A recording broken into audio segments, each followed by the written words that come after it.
which reads more or less as follows. Black-haired vampire seeks Princess of Darkness who hates everyone and everything. It's very important to understand that this vampire, this pervert, is a brilliant manipulator. He blinds you with smoke. They decided that the numbers 666 were so influential in their lives that they would be married on the 6th of June, and that 666 would become the sequence of figures which would dictate the path their lives took. There's an unsurmountable barrier between Satanism and vampirism. To me, this is a pretext.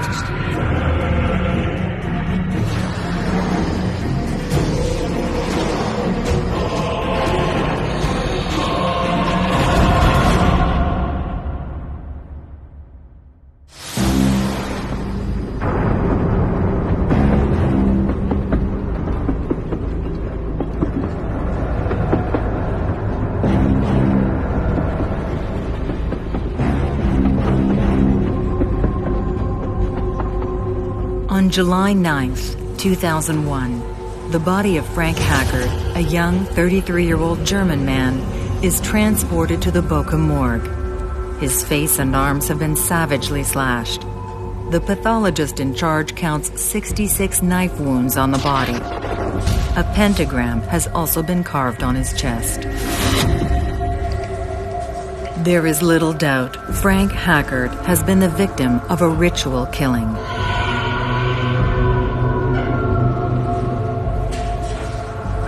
His body was discovered in the deserted apartment of Daniel and Manuela Ruda, a couple married for just a month, both adepts of vampirism. Once the police gained entrance to the apartment where the murder took place, one officer described it as being in Lucifer's grotto. It was filled with skulls with candles burning inside them.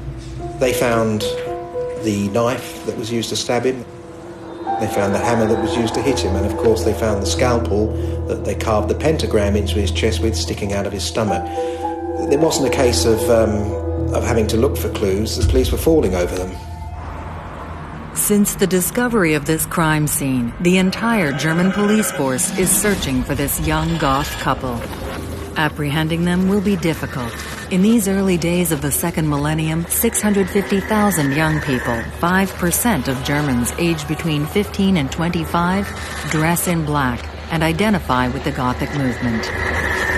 The German Goth movement will develop in the shadow of the Goth movement, which took hold in Scandinavian countries. In the early 80s, there will be a sort of intermingling between Goth culture, Satanism, thrash metal music, and right-wing extremist movements, which will develop in Scandinavian countries. It had its roots in Eastern Germany and was seen as a movement against the communist regime. After the wall fell, it spread west, and it's a rebellious movement.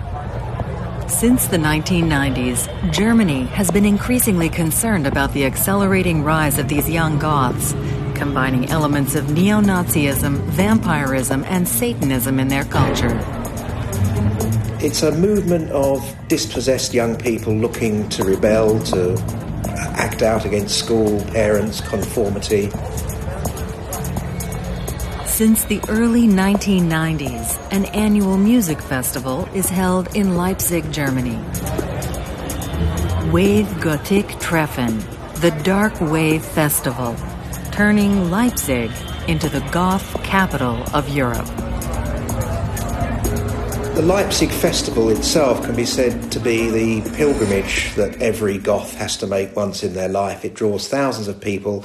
The first one, I think, was held in 1988, shortly before what Germans call the Wende, the change, when the Berlin Wall fell and the country was freed. And this was a protest against the communist authorities.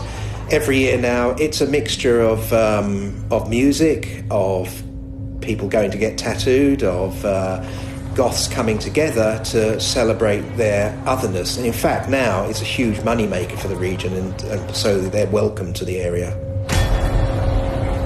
The Goths dress in black and like to wear macabre makeup. Their heavy metal music, black metal, is characterized by morbid, depressive, and suicidal lyrics. This music draws Daniel Ruda to the goth world from adolescence. From the age of 12, Daniel experiences macabre desires. The teen is profoundly drawn to the metallic taste of human blood. He grew up in the former industrial area of the Ruhr in Western Germany. By the age of 12, he was under the microscope in and around Recklinghausen, where he lived. He was under the microscope of the child authorities because he was showing psychopathic behaviour. He was cruel to animals, he wet the bed, and he started fires, which are 3 classic signs. In his teens, Daniel Ruda will develop an interest for fantastic universes, werewolves, vampires, monsters. He will discover Anton LaVey's Satanic Bible, which he will read and, of course, interpret in the way which suits him best. So Daniel Ruda essentially is a loner. He can't find a place in society. Before he gravitates to the goth scene, he gravitates to something called the NPD, the National Democratic Party of Germany, which is a right-wing party. Its programme is basically that of the Nazis of the 1930s, foreigners out, jobs for Germans, Jews out of banking and the civil service. He goes into this scene because it attracts misfits like himself.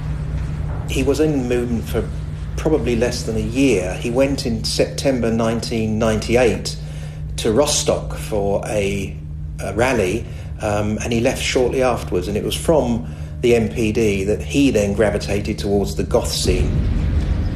This is somebody who seems to have had a history predisposing him to marginality, to aggressive behavior.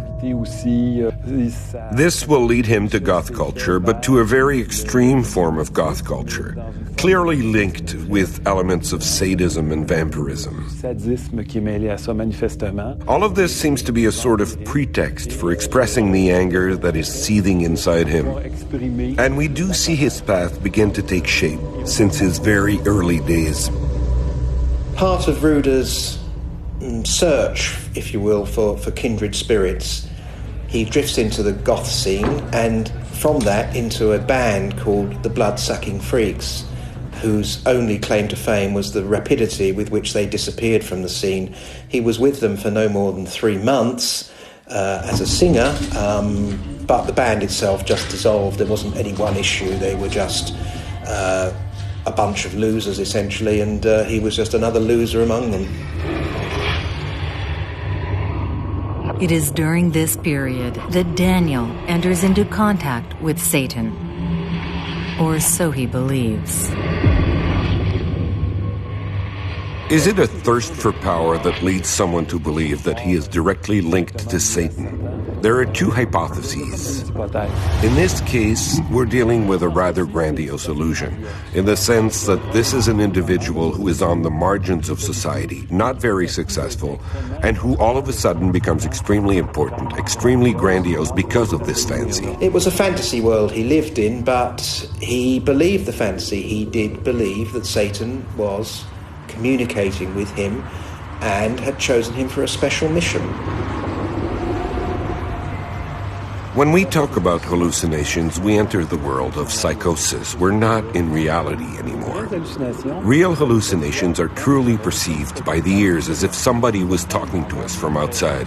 Schizophrenics will have real hallucinations, causing them to yell through walls, to stick knives into walls, or to try to pull one of their teeth out, because they're convinced that the sound is coming from there. When we talk about hearing our own thoughts, when the hallucinations take place inside the brain, this is already a little more, I wouldn't say unlikely, but it's possible that it may cover some other phenomena. If something only happens inside the head, I wouldn't necessarily qualify it as a real hallucination. Daniel is looking for a companion to share this message of death. At 23, he takes out a personal in Metal Hammer, a music magazine. So Ruda's looking for a partner, and he chooses the forum to find this partner in a magazine called Metal Hammer. It's a goth stroke heavy metal magazine, and he wants to journey on through life with someone who shares his sick fantasies. And this message is read and received, and warmly received by one Manuela Bartels.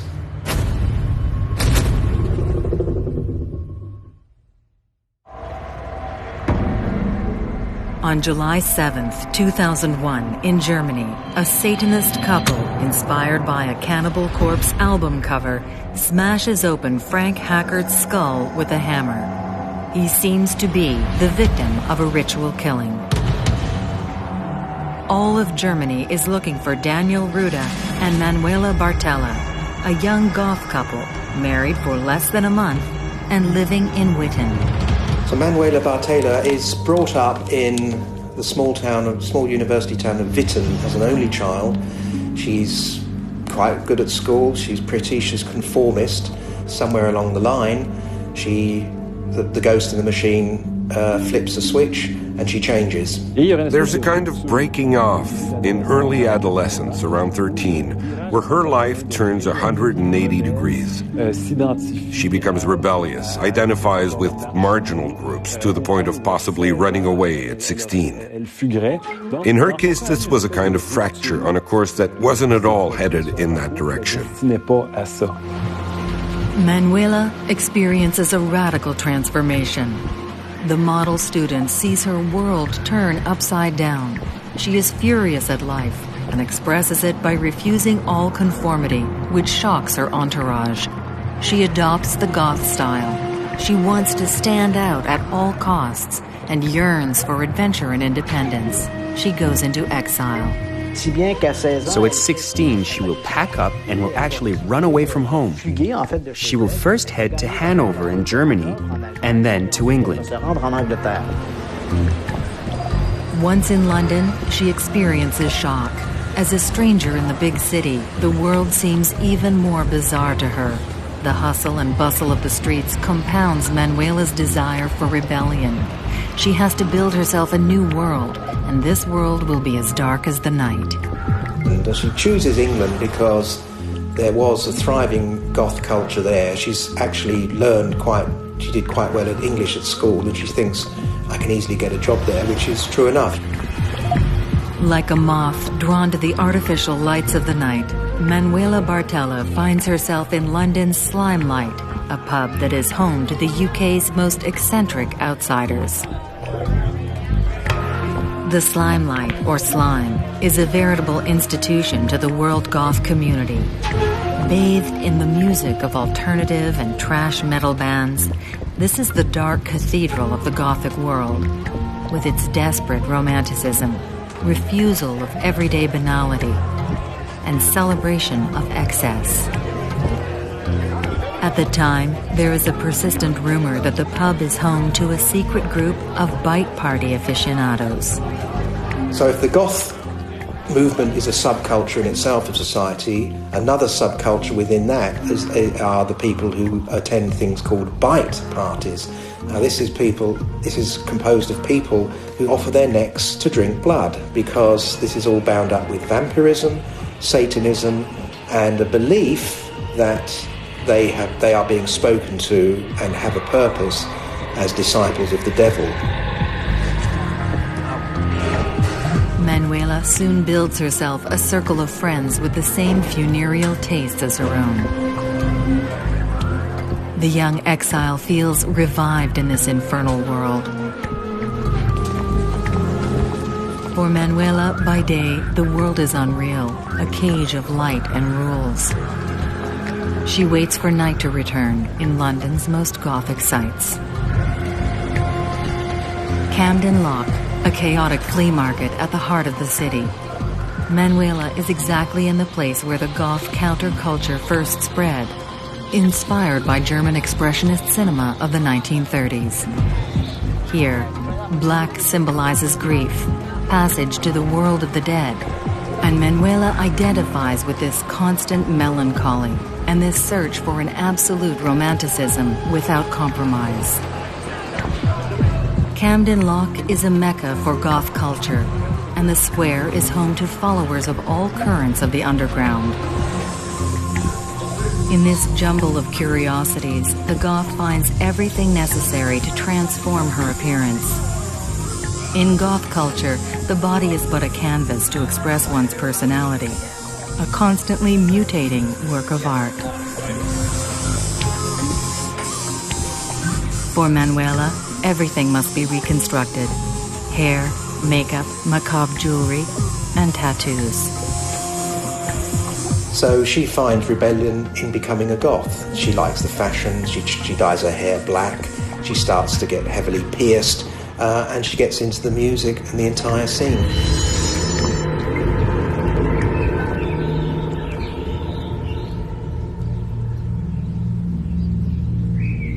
She often withdraws to Old Highgate Cemetery, which inspired a number of Gothic novels, including Bram Stoker's Dracula. The universe of Mary Shelley's Frankenstein and the times of Lord Byron and Dr. John Polidori fascinate her. The graves, the ever-silent bodies underground, the crypts, become her world, her refuge. After all, at home in Germany, the Goths are known as Gruftis, German for crypts.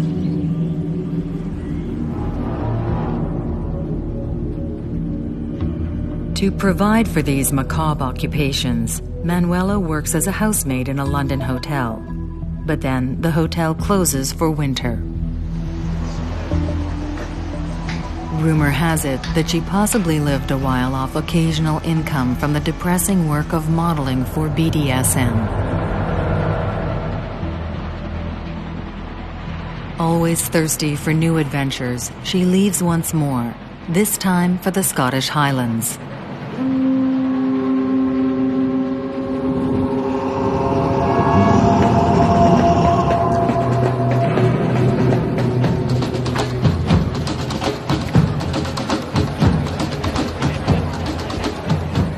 Edinburgh is known for its spectacular Celtic festivals and its pagan holidays of Samhain and Beltane, where young people from all over the world reunite with ancient rituals, creeds, and demons.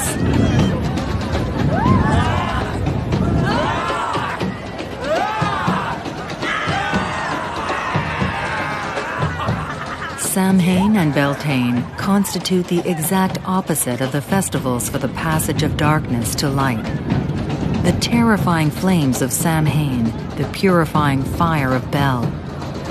Is the young German woman desperately seeking this passage from day to night? From death to the eternity of vampires? It's no coincidence that these rites glorify heroes that dared cross this passage to celebrate for a few hours with gods and demons, forgetting that in that world, minutes are centuries, and that once they come back to Earth, they'll have been dead and forgotten for a long time. For pagans, these holidays represented a hiatus, a period out of time, events that belong neither to what is ending nor to what is just beginning. The young German girl is searching the same limit. She is not here, yet she is not yet elsewhere.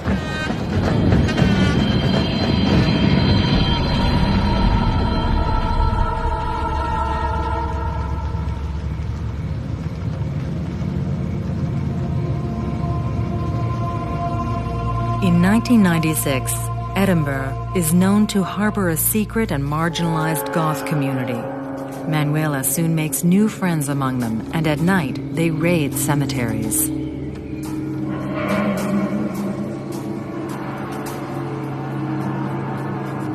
Greyfriars, the oldest of Edinburgh's cemeteries, is a site of choice for these amateur vampires, looking for amulets and the freshly decomposed flesh in the more recent graves.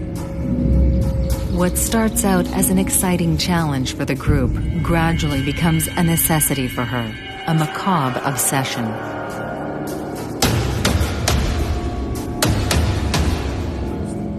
Manuela wants to spend an entire night lying on a grave. Her companions, reluctant to face being arrested, soon depart, leaving her alone on the cold stone of a secular funereal bed. Manuela really liked to hang out in graveyards. And once she found a raised tomb above ground level with the lid slightly askew, and she pushed it aside and spent 10 hours resting on the grave of a man who died back in Victorian times.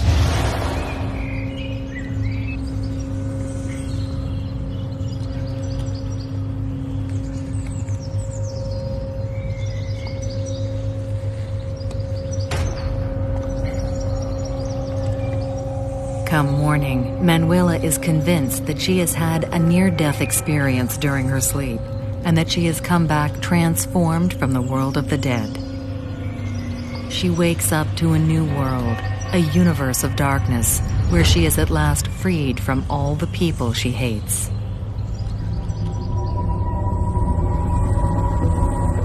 More and more isolated in her inner journey, Manuela is abandoned by these marginals, so different from her. Or perhaps she has simply lost interest in their presence. Once again rejected and broke, she wanders for a while in the streets of Edinburgh. It's at this point, having lost her job and looking for work, that she will hear about a housemaid job in a hotel in Killican, on the Isle of Skye. She will eventually answer a job offering in an inn on the Isle of Skye, on the western coast of Scotland.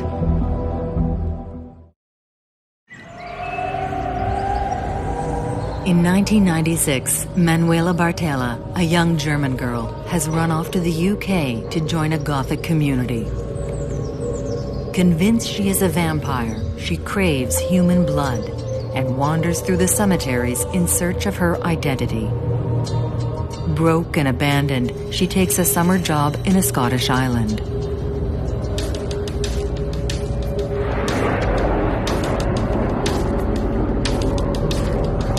Tourists crossing the new bridge linking the Isle of Skye to Scotland are arriving at paradise, at least for most of them. The young German girl, fleeing civilization and a world she hates, is taking along a different kind of baggage to this mystical island, a pool of exalted rage.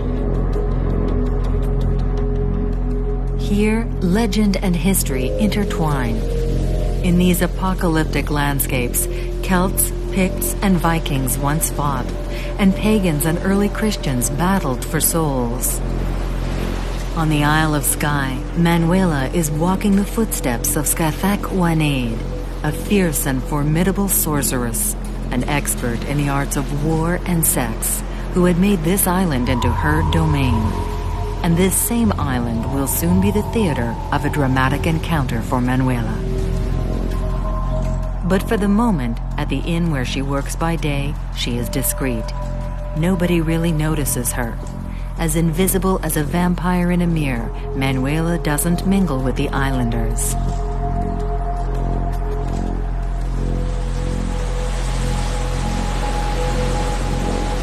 But when her work is done, she leaves alone, waiting for the night to extinguish the last flames of the day. Manuela is definitely waiting for an answer. The game between light and shadow will be settled on a coin toss. Everyone on the island tells of the Leopard Man. He is a hermit, tattooed from head to toe with fangs instead of canines. This eccentric 62-year-old lives in a secluded cavern. Manuela appears to have seen him for the first time as he was coming into town, as he did every month, to stock up on foodstuffs. Fascinated by one another, united in their savage solitude, Manuela and the Leopard Man would see each other again. While she's working as a housemaid, she will encounter an almost legendary character on the Isle of Skye, a man called Tom Woodbridge, also known as the Leopard Man of the Isle of Skye. Why that name? Because he will long hold the Guinness record for the most tattooed man in the world. About 90% of his body is covered with leopard spot tattoos, hence his nickname as the Leopard Man of the Isle of Skye. He is marginal, a hermit living in the north side of the island, but of course, since he's not really possible to live outside of society all the time, he has to descend into town about once a month to buy groceries, and this is how Manuela Bartella will get to know him. She is seduced by this man's aura as a hermit and a marginal, and they will settle into a sort of mentor-pupil relationship.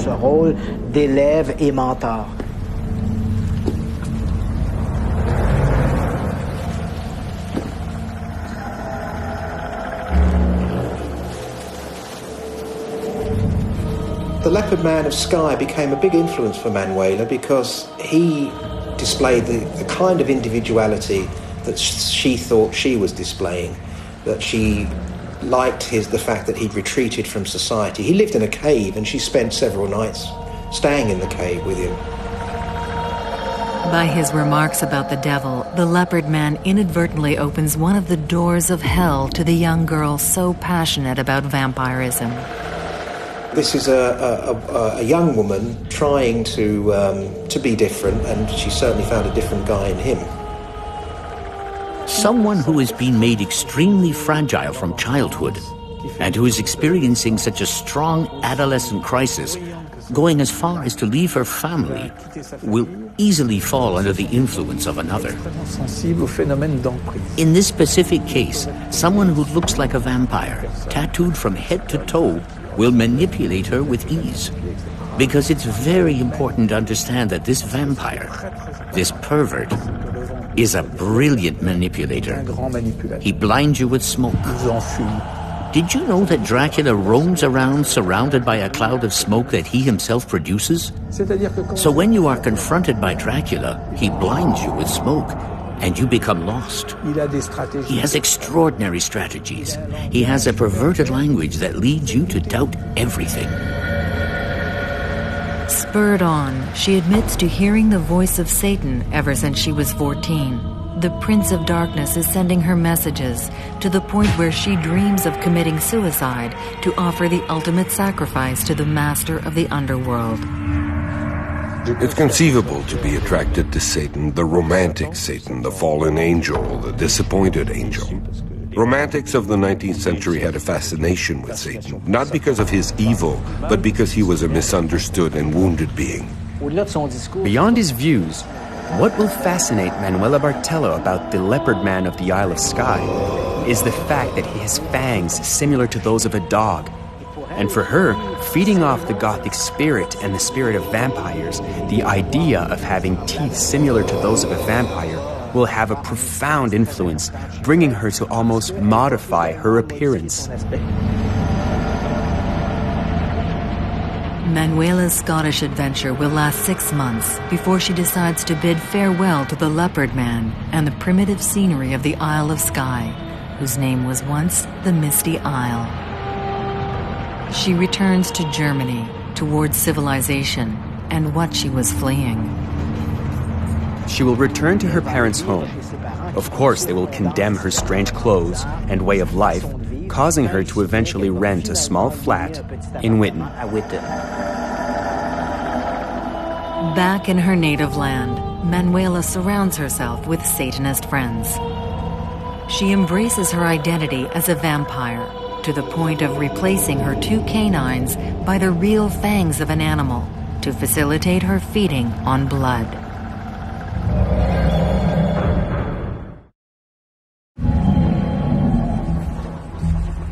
After a stay in London, Manuela Bartella has joined the Gothic community in Edinburgh, looking for explanations to her irresistible taste for blood and her attraction for cemeteries.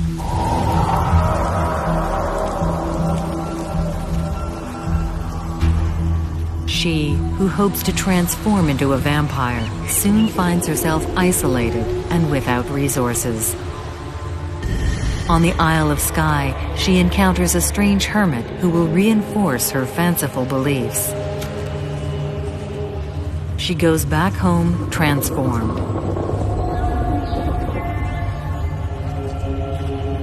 Then, one morning in this late millennium, Manuela Bartella comes across a personal in a goth magazine. The author calls himself Sundown. She will find a personal ad which reads more or less as follows. Black-haired vampire seeks Princess of Darkness who hates everyone and everything to accompany him in life. Et qui déteste tout le monde. Pour Manuela, c'est un appel. For Manuela, it represents a calling. She feels connected to this ad. She'll reply to the ad, setting a date with this Sundown in a cemetery not too far from Witten, incidentally. As soon as she meets Sundown, Daniel Ruda, they become inseparable. The two of them amused themselves visiting cemeteries at night, had dates at cemeteries. Animals were sacrificed. They went to butcher shops and bought blood, and then this blood, they would drink it. They form an ideal vampirical satanic couple. There's an unsurmountable barrier between Satanism and vampirism. To me, this is a pretext. There has never been a link between vampires and Satanism except in the movies and in a certain minor fringe of fantasy literature. A vampire cannot be a demonic creature, since a vampire has no soul. He has a heart, however, he can love. A vampire is the prototypical anarchist.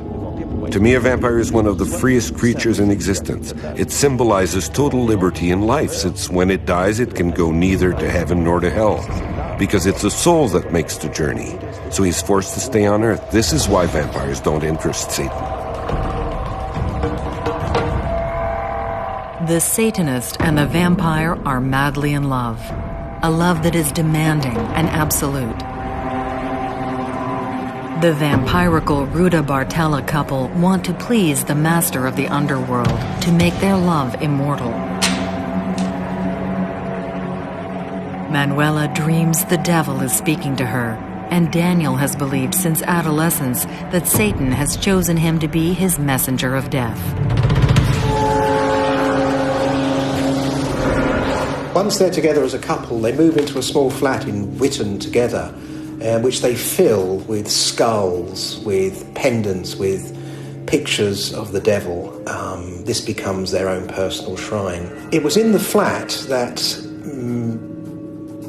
Daniel Ruda proposed to Manuela after a Halloween ceremony in which she declared herself to be devoted to Satan. To complete her devotion, she signs with her own blood a pact to Satan during a celebration for Samhain, the Night of the Dead in the Celtic calendar, known to Christians as Halloween. The idea of a wedding goes a little against their principles or their beliefs. But at the same time, it must be said that their wedding was supposed to be a preamble to a suicide pact.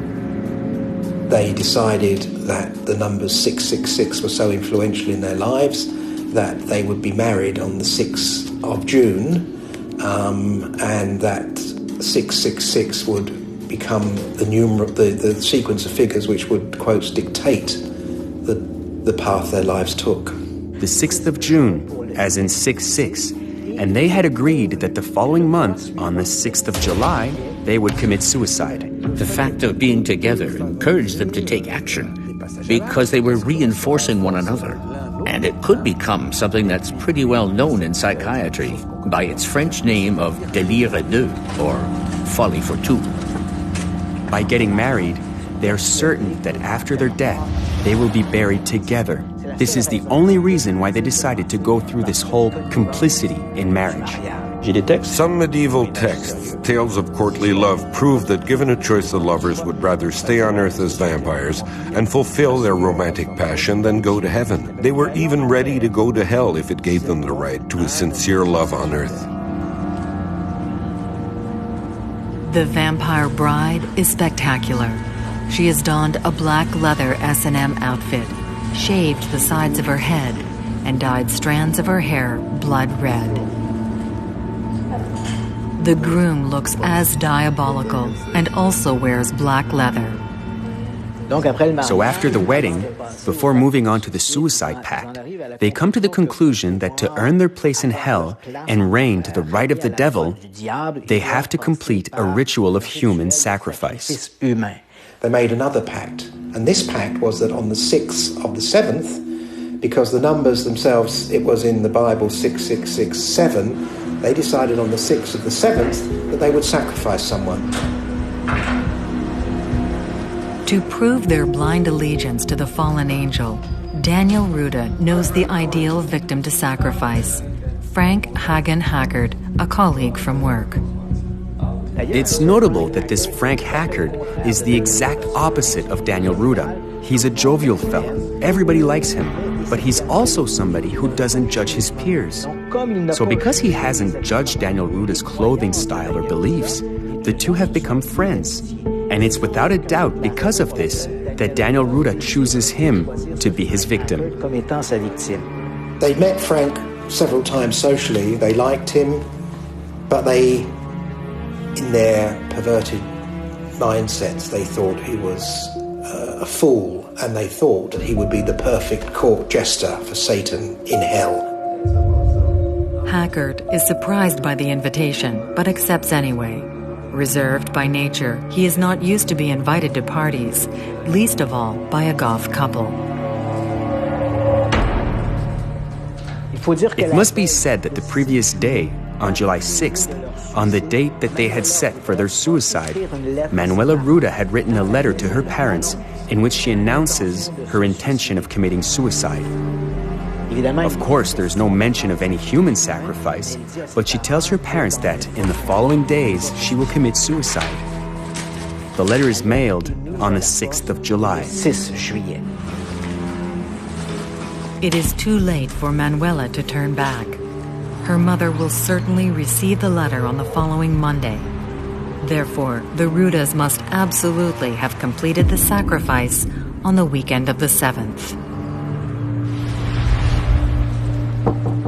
If everything goes as planned, on Monday the 9th they will have left this world.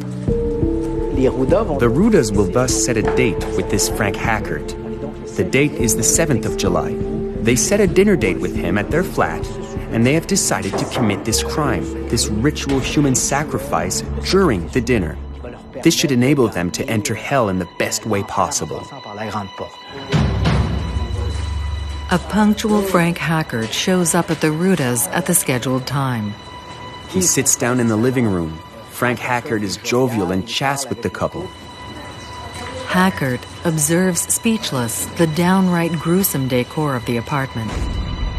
A collection of knives, machete, hatchets, and scalpels sits proudly on the living room table. He is assailed by a strange doubt, an uneasy feeling, but doesn't let it show. His hosts prove to be cordial. They make champagne toasts and make conversation. Hackert becomes increasingly anxious when he notices the couple sharing knowing glances toward him.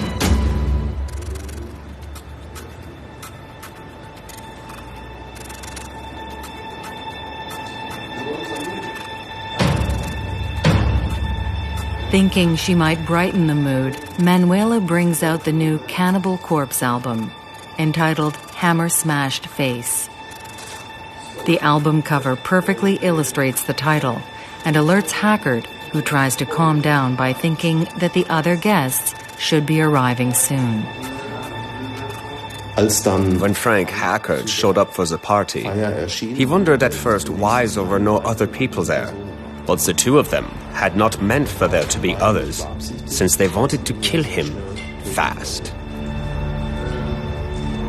Frank Hackert tries to silence the inner voice telling him to flee. Why did he accept this invitation? Daniel makes an excuse to leave the room for a few minutes, and Manuela keeps up the conversation.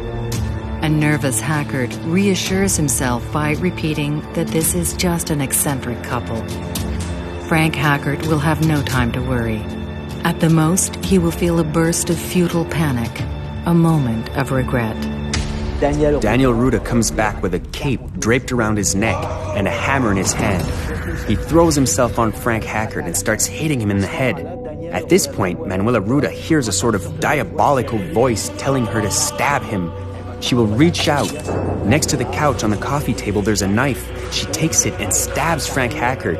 In fact, she will stab him 66 times. 6-6. Once again, we see the constant in numbers.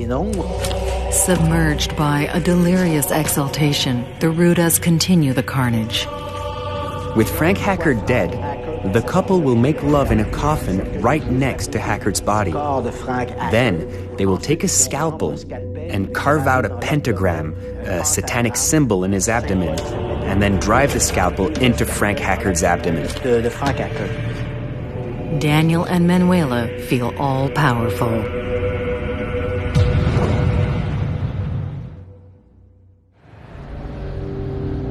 On July 7th, 2001, Daniel and Manuela Ruda offered a victim to Satan. Their plan had been to sacrifice Frank Hackard and then commit suicide. So now they're bound by blood. They drink his blood after they've killed him. They have sex on the coffin table. But it all feels wrong. I think that Danielle and Manuela assumed it was ultimately not a perfect sacrificial murder, because afterwards they themselves had to deal with fear. They expected a flash of light, an apparition, a visitation from the devil, and he didn't come, and that upset them. Disappointed, they look for a solution to regain Lucifer's respect. So they instead decide to go to visit towns in the east of Germany. One of them was Jena, one of them was Appold, and there was a third one, I think, called Sondershausen. And these places had all special meaning. They were pilgrimage sites for Satanists. They have drawn up a list of future sacrificial victims and planned a bloody journey. So they leave their apartment for eastern Germany.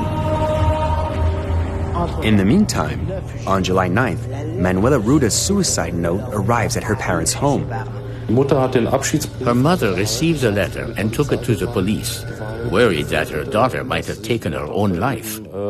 It was thus, for this reason, that the police went with Manuela's mother to the apartment in Witten. Once they had broken into the apartment, they did not, as feared, find the body of Manuela Ruda, but rather the corpse of Frank Hackard. Inside the apartment, police found a list of 15 people who they later gave protection to. These were people that were marked out to be killed as well. At this point, of course, an arrest warrant is issued for the Rudas. Their pictures are heavily circulated in the press and TV news reports. 3 days later, on July 12, 2001, the couple is arrested without putting up any resistance at a roadblock near Jena. When questioned, they openly confess to the murder. However, Daniel and Manuela insist they have committed no crime. They have simply obeyed Lucifer's instructions. They show absolutely no remorse. The Rudas are convinced they will be acquitted of the crime at the trial. 6 months after they were captured, the couple went on trial in the city of Borkum in January 2002 in a process that lasted 4 weeks.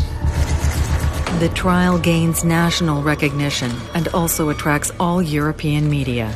In the courtroom, Daniel and Manuela Ruda confirmed all the cliches one associates with the satanic scene, in my viewpoint. Especially Manuela Ruda did herself up in a most extravagant fashion for each and every day of the trial. She wore pale makeup and her head half-shaved, and topped off with black eye makeup. Additional behaviors such as making faces or flashing the sign of the devil were also particularly brought on by the photographers present, who encouraged her to behave in such an outlandish fashion, and they were not disappointed. The Satanist couple sees itself on top of the world in front of the spectators and people in the courtroom. Forensic psychiatrist Norbert Legraf has evaluated Daniel and Manuela Ruda, and it is obvious to him that this couple is seriously deranged. Daniel and Manuela Ruda are found guilty, and both of them are committed to a mental institution. Manuela is given a 13-year sentence, and Daniel 15. For me as an outsider, it is terrible to see. Ms. Ruda was already released 2 years ago. Mr. Ruda is on the point of being released, if one is to believe what one reads in the media. As far as my mandate is concerned, the problem is that Frank Hackard remains dead. In my point of view, they have not been able to do anything about this to this very day, to any extent whatsoever.